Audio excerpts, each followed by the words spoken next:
Okay, in this section, we're going to talk about calculating the angle of friction. And angle of friction is the maximum angle for which the object does not slide.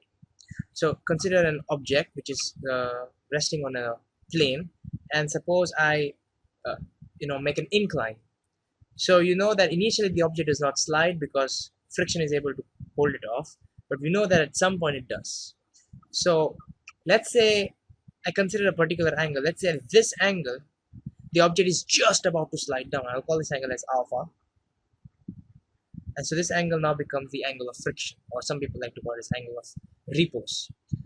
If the angle goes more than this, object will slide down, which means static friction is not able to counter gravity anymore. If the object is less than that, then static friction will adjust itself and counter gravity. So I want to evaluate and calculate an expression for the angle of repose. Let's put down our forces.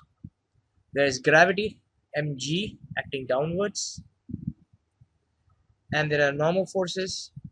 There's one normal force here. Okay, there's only one normal force over here this way, and we have static friction. And since I'm evaluating this critical case, maximum angle, even the friction must have maxed out. That's why if this angle is more than this angle, then friction will not be able to counter that gravity. And if it's less than that, then friction will be able to adjust itself and counter it. Since we are in two dimensions, I have to resolve them. I'm going to consider my x and y this way. And so to resolve it, I need to know this angle, and this angle is going to be alpha.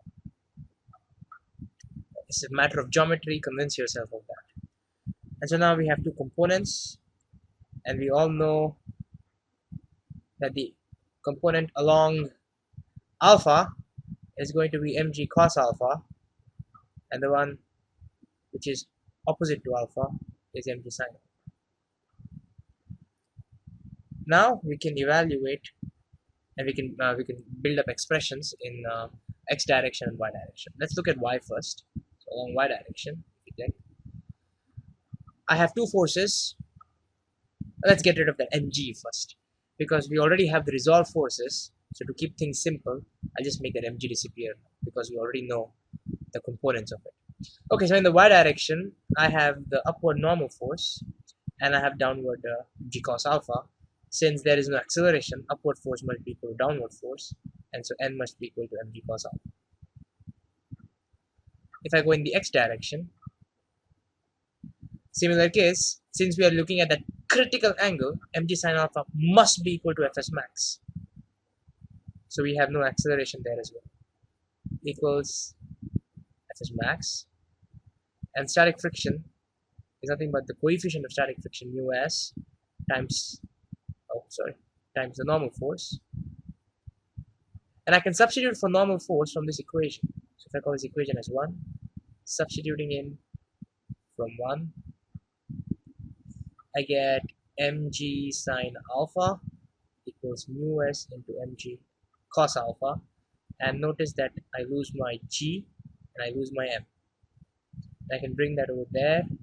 So I get sine alpha divided by cos alpha equals mu s, or I get tan alpha equals mu s. And so you see, if you know what mu s is, then you can calculate what that maximum angle is. To take an example, if mu s is, let's say, 1, very rough surface, then tan alpha equals 1, alpha equals 45 degrees. What this means is if mu s is 1, very rough surface, that means if the angle of inclination is more than 45 degrees, the object will slide down. And if it's less than 45 degrees, the static friction will be able to counter it, and object will remain at rest. What is interesting to see is that it is independent of mass. It is independent of g, which means you perform this experiment on Earth or whether you do it on Moon. It doesn't matter. It only depends upon mu s. That is the static friction coefficient, which depends upon the surfaces. So for a given pair of surfaces, this alpha value is fixed.